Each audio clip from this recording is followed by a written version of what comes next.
Watch out and take care. One late night in Paris, Driss is driving his employer Philippe through the city. When waiting in traffic gets too boring, Driss breaks the speed limit and begins driving quite fast, dodging other cars and not caring about traffic signs. This causes the police to go after him, and Driss bets €100 that he can lose them, but after driving under a bridge, the cops catch up by ambushing them from both sides. Driss doesn't look too worried though, and this time, he bets €200 that he can get them an escort. The cops make him leave the car and he starts acting then, behaving offendedly and telling them Philippe can't move and he was taking him to the hospital. The officers find proof of this when they find the wheelchair in the truck and, when approaching Philippe, they see him convulsing, which is also an act. Seeing as it's an emergency, the cops forgive Driss for breaking the speed limit and offer themselves as escorts on his way to the hospital. To celebrate winning the bet, Driss plays September by Earth, Wind and Fire, and when they arrive at their destination, he shares a smoke with Philippe as soon as the cops are gone.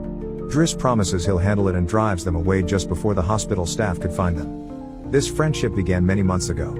Philippe and his assistant Magali are holding interviews to find a new caretaker for him, but it isn't going too well, because all applicants have very standard or awkward answers to their interview questions.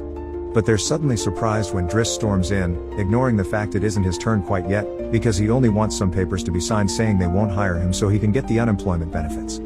He's blunt and a little rude, even hitting on Magali, but Philippe finds him amusing and asks him to come back the next day for his signed papers. Driss goes back to his home in a humble neighborhood and tries to take a bath while all his little siblings bother him, only managing to get it done in time thanks to his sister Mina, who is a bit older than the others and more responsible. While waiting for their mom to arrive, he looks through the window and notices his brother Adama getting out of a suspicious car. When the boy enters the apartment, he just says he was at school and leaves again after grabbing his bag, causing Driss to be even more sure that he's up to something. In the evening, his mom arrives, and he gives him a Fabergé egg he stole and tells her he's been away on vacation when she asks. She isn't happy to see him though, because he disappeared for 6 months and never called, and now he's shown up out of nowhere as if her home was a hotel. As she's absolutely done with all his lies and she has other children she has to take care of, she kicks him out and tells him not to come back. Driss spends the night having a smoke and some snacks with some neighborhood friends.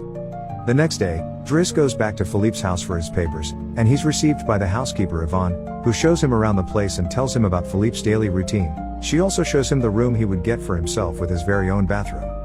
Driss can't help staring at the bathtub before he's dragged to see Philippe, who offers the signed sheet of paper but also a job opportunity.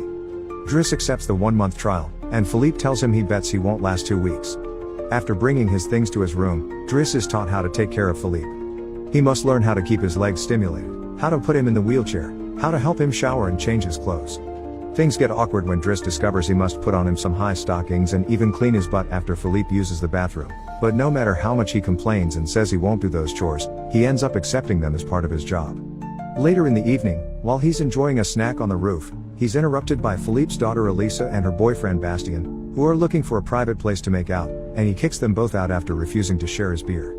Driss quickly gets used to the daily routine with Philippe, even if at first he does make some mistakes he learns from, like handing the phone to Philippe instead of putting it on his ear or forgetting the baby monitor while having a bath.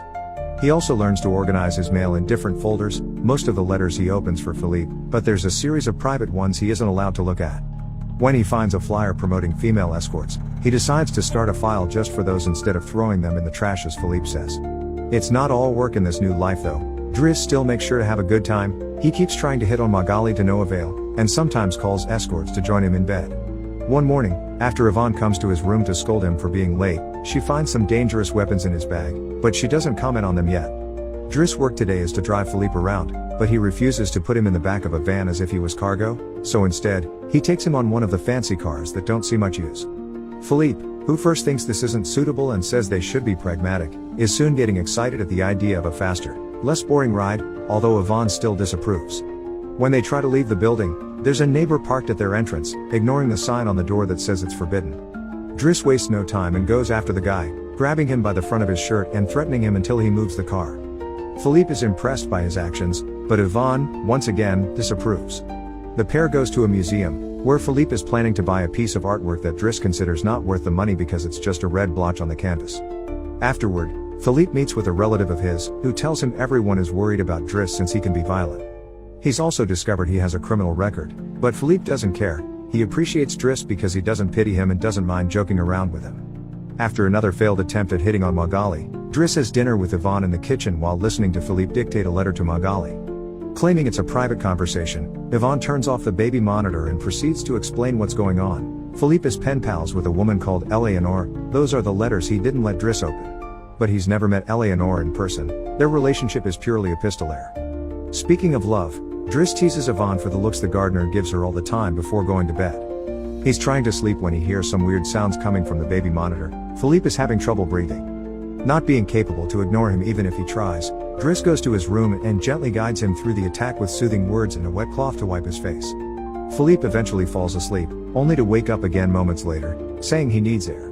This time Driss doesn't hesitate. He puts Philippe on the wheelchair, covers him with blankets, and takes him out for a stroll by the river. This is the first time Philippe has seen Paris at night in a long time, and now he's more relaxed. He explains to Driss that the medicine can only do so much and he sometimes experiences phantom pain.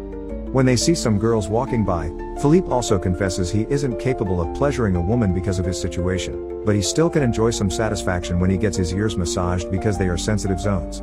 When the phantom pain threatens to appear again, Driss shares one of his joints with Philippe, who is skeptical at first but ends up loving it. Afterward, they go to a restaurant, where they joke around while sharing a meal, and Philippe decides to share more of his story.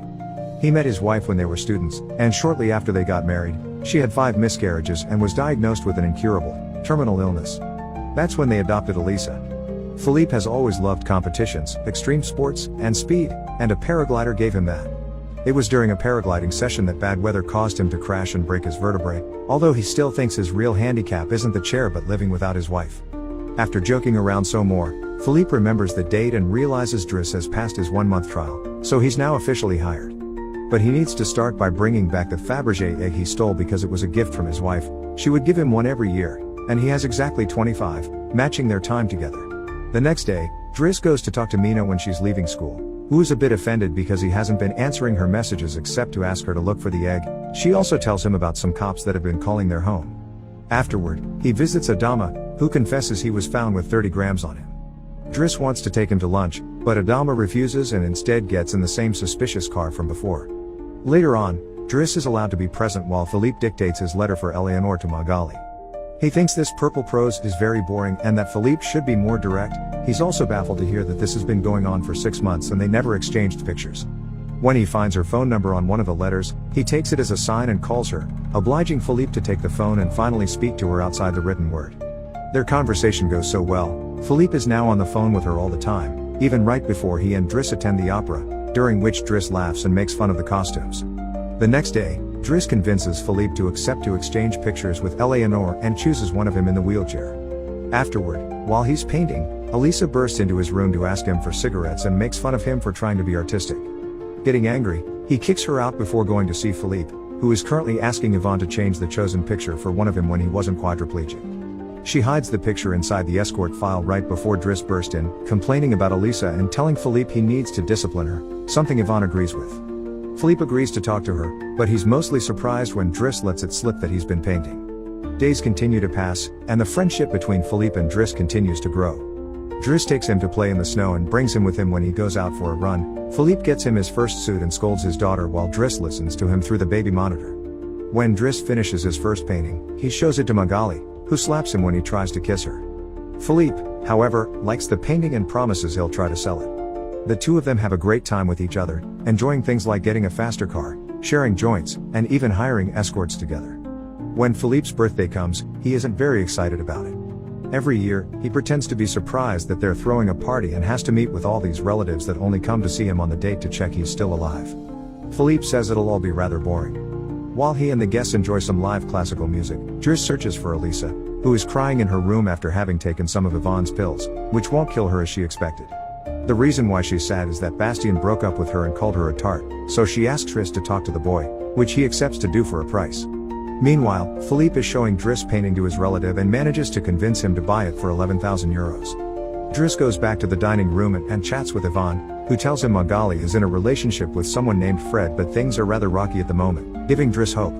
As the party begins to die down, Philippe makes Driss listen to some of the most important songs in classical music history, but he could only joke in response. After the band is done, he brings his iPod and plays Boogie Wonderland by Earth, Wind and Fire before he starts dancing right in the middle of the floor. He's an incredible dancer and he even convinces the rest of the party to join him and dance with him, which Philippe enjoys watching. Later, when putting Philippe to bed, Driss opens Eleanor's latest letter to him. She sent her picture, showing she's rather pretty, and is telling him they should meet next week when she visits Paris. When the day of the date comes, Yvonne and Driss put Philippe through dozens of outfits until they find the perfect one. And since it's Yvonne the one that will take Philippe to the date, Driss uses his day off to visit Bastien and threatens him until the boy accepts to apologize to Eliza and to bring her croissants every day. He also asks him to fix his hair. Afterward, he visits his mother at work, but only to watch her from afar. At the restaurant, Yvonne and Philippe are waiting for Eleanor, who is very late. After waiting for an hour, Philippe gives up, calls Driss to ask him to take him away, and then leaves the restaurant without noticing Eleanor is arriving at the same time. That same night, Philippe takes Driss with him in his private plane and gives him the money he got for selling the picture, making him immeasurably happy. They make it to the countryside the next morning, and Philippe decides to go paragliding, dragging Driss with him as well. Driss doesn't want anything to do with it, but after initially freaking out, he ends up enjoying the experience. When they return home, Adama is there waiting for Driss and gets scolded when he sees the scars on his face. Adama will still not tell Driss what's happening in his life though, so Driss makes him wait in his room while he calls Mina to tell her not to worry and goes to put Philippe to bed. Philippe, however, isn't sleepy yet. After making Driss look at a painting with him, he asks him about his family, which Driss at first doesn't want to talk about but eventually gives in. It turns out Adama technically isn't his brother and his parents aren't actually his parents, they're his aunt and uncle. They fetched him from Senegal when he was 8 because they couldn't have kids, and his real name is Bakari Bassari, but because other kids had that name, they called him Idris, and that became Driss. One day, his aunt miraculously was able to conceive, and after his uncle died, there were other men and more kids as well.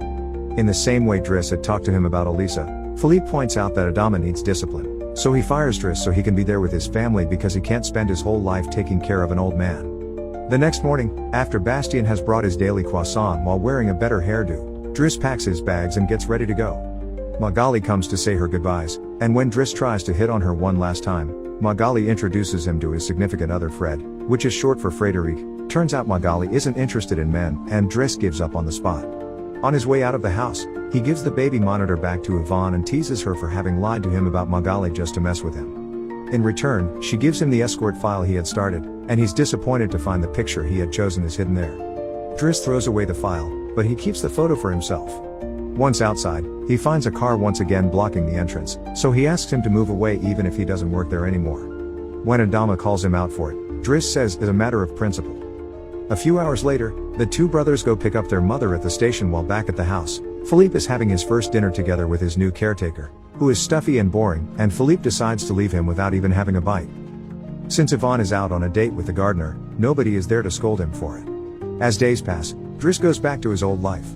He hangs out with his old friends again and tells the guys from the suspicious car not to bother Adama anymore. When he goes to an interview he doesn't have enough experience for, he manages to win over the employer by calling himself pragmatic and using all the art knowledge he acquired while working for Philippe. This lands him a job as a driver. Philippe continues to dislike his new caretaker and is in a constant bad mood. One night, he refuses anyone in the house to help him with his phantom pain, so Yvonne calls Driss and asks him to come over. That's how they find themselves in the situation from the beginning, with the cops chasing after them first and escorting them to the hospital later. After that little adventure, Driss drives Philippe to the coast, and the sight of the sea helps Philippe calm down. Sometime later, Driss takes care of Philippe's overgrown beard before taking him to a restaurant for lunch, but he doesn't stay, because someone else will be making Philippe company today. Driss wishes him luck and finally gives him back his egg before leaving, and Philippe starts worrying about being alone until he sees who his date is, Eleanor, who is delighted to see him and doesn't mind the chair at all. The real Count Philippe Pozzo di Borgo now lives in Morocco. He has remarried and has 2 daughters. The real Driss, actually called Abdel Yasmin Selou, has his own firm and is also married with 3 children. The 2 men continue to be very close friends to this day.